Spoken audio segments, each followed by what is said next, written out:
अस्सलाम वालेकुम class. Next हमारे पास जो टॉपिक है और नेक्स्ट जो एक्सरसाइज है वो है मॉड्यूल के हिसाब से। अब यहाँ पर मॉडुलस या मॉड्यूल आप लोग इसे बोल सकते हैं। सबसे पहले सुन लें कि है क्या। यहाँ पर है x y plane for complex number. हमारे पास जिस तरह रियल नंबर में एक एक्स वाई प्लेन होता है, इसी तरीके से हमारे पास एक प्लेन जो है वो कॉम्प्लेक्स नंबर का भी होता है, जिसमें अब लेट्स सपोज अगर आपके पास एक कॉम्प्लेक्स नंबर है और उसमें a प्लस बी अयोटा है, तो रियल वाला पार्ट जो है वो आपका एक्स एक्सिस पे मेजर किया जाता है और जो हमारे पास इमेजिनरी पार्ट है उसको वाई एक्सिस के नाम से जो है वो मेजर किया जाता है। तो अगर हमारे पास कोई वैल्यू आ जाती है रियल नंबर की, लेट्स सपोज हमारे पास आया 3 + 5 अयोटा, इसका मतलब ये है कि आपको यहाँ पर एक्स वाले एक्स एक्सिस पे 3 पॉइंट तक जाना है और वाई एक्सिस पे 5 पॉइंट तक जाना है। वाई आपके पास जो होता है, वाई वाला एक्सिस जो होता है कॉम्प्लेक्स नंबर के अंदर, वो एक्सिस जो है वो इमेजिनरी एक्सिस होता है और जो हमारे पास एक्स एक्सिस होता है वो हमारे पास रियल एक्सिस होता है। तो यहाँ पर सिंपली आप क्या करेंगे, 1 2 3 ये आपके पास पॉइंट आ गया और इसी तरीके से 1 2 3 4 और 5 ये पॉइंट आ गया। तो ये पॉइंट जो है वो आपस में इस जगह मिल रहे हैं, तो ये आपके पास 3 + 5 अयोटा जो है वो आंसर आ जाएगा। ये पॉइंट जो है वो आपको इंडिकेट कर देगा कॉम्प्लेक्स प्लेन के ऊपर कि यहाँ पर जो है वो 3 + 5 अयोटा मौजूद है, वाला पॉइंट मौजूद है। ठीक हो गया। और ये याद रखिएगा एक्स वाई प्लेन में जो हमेशा कॉम्प्लेक्स नंबर के अंदर जो एक्स वाई प्लेन होता है उसमें एक्स एक्सिस पे रियल पार्ट होता है और वाई एक्सिस पे इमेजिनरी पार्ट होता है। जी, तो एक और आप यहाँ पर चीज बता दूंगी, कॉम्प्लेक्स नंबर जो है उसको आर्गेंट प्लेन भी बोलते हैं और इस प्लेन के अंदर इसको हम पॉइंट के तौर पर भी शो कर सकते हैं और इसको हम पोजीशन वेक्टर के तौर पर भी शो कर सकते हैं, क्योंकि ओरिजिन से एक पोजीशन वेक्टर जो है वो हमारा इस पॉइंट की तरफ आएगा, तो इसको हम पोजीशन वेक्टर के तौर पर भी जो है वो शो करवा सकते हैं। अब यहाँ पर जो मेन चीज है वो ये है कि इसके दरम्यान में कॉम्प्लेक्स नंबर के जो है वो कॉन्जुगेट का भी कंसेप्ट है, वो जब इसके रिलेटेड क्वेश्चन आएंगे मैं आप लोगों को बता दूंगी। वैसे आप लोगों को पता है कॉम्प्लेक्स नंबर का कॉन्जुगेट क्या होता है, आपने सिर्फ और सिर्फ अयोटा की वैल्यू को चेंज करना होता है। लेकिन उससे पहले ये सुन लें कि हमारे पास ये जो पोजीशन वेक्टर आया है, हाँ, तो इस पोजीशन वेक्टर का डिस्टेंस फाइंड करने के लिए जो फॉर्मूला हम इस्तेमाल करते हैं उसे हम मॉडुलस बोलते हैं। कोई भी आपको पॉइंट दिया गया कॉम्प्लेक्स नंबर का, कोई भी पॉइंट दिया गया, उस पॉइंट का ओरिजिन के साथ जो आप डिस्टेंस मेजर करते हैं उसको आप मॉडुलस बोलते हैं। सो मॉडुलस ऑफ कॉम्प्लेक्स नंबर जो है वो आप जो इस तरह से शो करते हैं, x² + y²। x आपके पास रियल पार्ट है और y आपके पास इमेजिनरी पार्ट है। अब ये x और y ये कहाँ से आया? अगर आप लोगों ने पाइथागोरस थ्योरम पढ़ा हुआ है 9th क्लास में, तो आप लोगों को ये अच्छे तरीके से याद होगा कि हमारे पास ये वाली जो साइड थी ये y के बराबर है, ये वाली साइड जो है वो x के बराबर है और ये वाली जो साइड होती है हमारे पास हाइपोटेनस होती है। लेकिन फिलहाल क्योंकि हम ये डिस्टेंस फाइंड कर रहे हैं एक कॉम्प्लेक्स नंबर का, तो इसको हमने z कह दिया।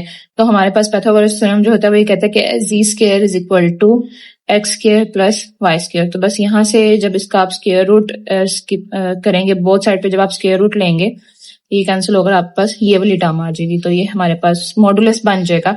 Modulus of any complex number आपने अगर फाइंड करना है तो आप इस फॉर्मूले से फाइंड कर सकते हैं। अब जो नेक्स्ट आपका क्वेश्चन नंबर 1 आ रहा है 1.3 का, वो भी सेम एज इट इज है। आपने ये फॉर्मूला लगाना है और आपने उसको मॉडुलस जो है वो आंसर के तौर पर देना है। जी, तो क्लास ये हमारे पास क्वेश्चन है, क्वेश्चन नंबर 1 का 4 + 3 अयोटा एक फर्स्ट पार्ट है, इसका हमने मॉडुलस फाइंड करना है। यहाँ पर ये z के तौर पर काम कर रहा है और इसका फॉर्मूला मॉडुलस का फॉर्मूला। एक और चीज आपको बताती चलूं, जो मॉडुलस होता है वो आप लोग इस तरह से शो करवाते हैं और यहाँ पर आपने x² + y² करना है।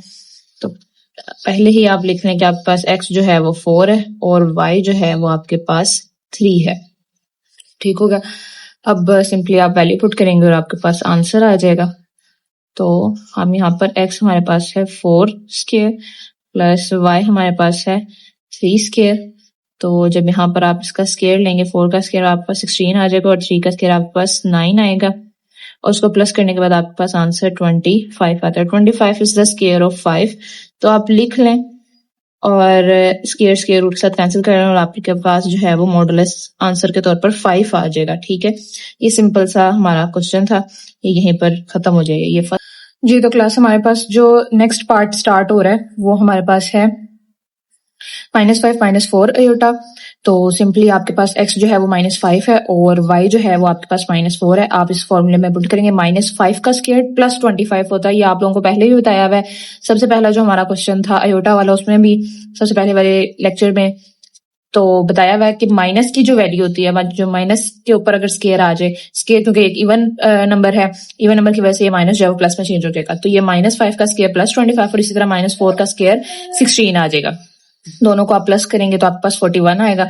41 किसी का स्क्वायर रूट नहीं है, सो यहाँ पर ये जो है वो मजीद सोल्व नहीं हो सकता, इस वजह से ये आंसर है आपका। तो यहाँ पर 3/5 -4 अयोटा बाय 5 आपका क्वेश्चन नेक्स्ट है। इसमें x आपका ये है और y आपका -4/5 है। सिंपली आपने इनका स्क्वायर लेना है। 3 का स्क्वायर लेंगे, 3/5 का स्क्वायर लेंगे प्लस -4/5 का लेंगे, माइनस की वैल्यू सेम, ये दोबारा जब आप इसका स्क्वायर लेंगे तो ये पॉजिटिव में चला जाएगा। अब यहाँ पर आपको एक बात क्लियर कर दूं, मॉडुलस असल में डिस्टेंस होता है, distance of that point two the origin, मतलब ओरिजिन से लेके इस पॉइंट तक का जो डिस्टेंस है वो आपका मॉडुलस कहलाता है। कॉम्प्लेक्स नंबर में इसको आप मॉडुलस कहते हैं, वैसे अगर रियल नंबर में कहें तो आप इसे डिस्टेंस ही कहते हैं। इतने बात याद रखें, डिस्टेंस जब भी आप किसी चीज का डिस्टेंस फाइंड कर रहे थे वो कभी भी नेगेटिव में नहीं आता, तो इसका आंसर कभी भी आपका नेगेटिव में नहीं आना चाहिए। अगर आपका आ रहा है इसका मतलब आपने कहीं पे गलती की है। अब नेक्स्ट आपके पास 3/5 था, 3/5 में 3 का स्क्वायर 9 और 5 का स्क्वायर जो है वो 25 आ गया। इसी तरह -4 का स्क्वायर प्लस 16 और 5 का स्क्वायर 25। क्योंकि हमारे पास डिनोमिनेटर में सेम नंबर है तो हम इसका एलसीएम आसानी से ले सकते हैं। डिनोमिनेटर में आप 25 लिखें, ऊपर जो भी वैल्यू आ रही है उनकी वो आप लिख देंगे 9 + 16। इस तरीके से जब आप इसे प्लस करेंगे आपके पास 25 आएगा। डिनोमिनेटर और न्यूमरेटर दोनों में 25 है, कैंसिल करने के बाद आप ये 1 पे कैंसिल होने के बाद आपके पास आंसर 1 आ जाएगा। लास्ट पार्ट है आपका इस क्वेश्चन का, वो यहाँ पर है -√2 -√3 अयोटा। तो जब इसमें भी आप लोगों को इस तरीके से परेशान होने की जरूरत नहीं कि इसके अंदर वैल्यू जो है वो स्क्वायर रूट की आ रही है और ये किस तरह से सोल्व होगा। मसला कोई नहीं है, सिंपली आप इसको इन वैल्यूज को जो है वो फॉर्मूले में पुट करेंगे, आपके पास स्क्वायर मौजूद है, स्क्वायर इन स्क्वायर रूट को कैंसिल कर देगा। जब आप इस -√2 और -√3 को फॉर्मूले में पुट करेंगे, -√2 का स्क्वायर और -√3 का स्क्वायर, ये स्क्वायर रूट स्क्वायर से कैंसिल हो जाएगा। अब माइनस का भी स्क्वायर है तो माइनस का जो स्क्वायर होगा वो प्लस में चेंज होगा, इधर भी माइनस का स्क्वायर जो है वो प्लस में चेंज हो जाएगा और स्क्वायर रूट के साथ कैंसिल होकर आपके पास 2 और 3 आंसर आ जाएगा। 2 और 3 का प्लस करेंगे आपको स्क्वायर रूट 5 आंसर आ जाएगा। 5 किसका स्क्वायर नहीं होता तो ये एज इट इज ही आंसर जो है वो देगा।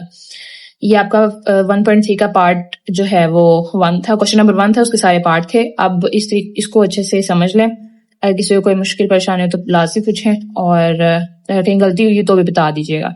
बाकी तब तक के लिए अल्लाह हाफिज।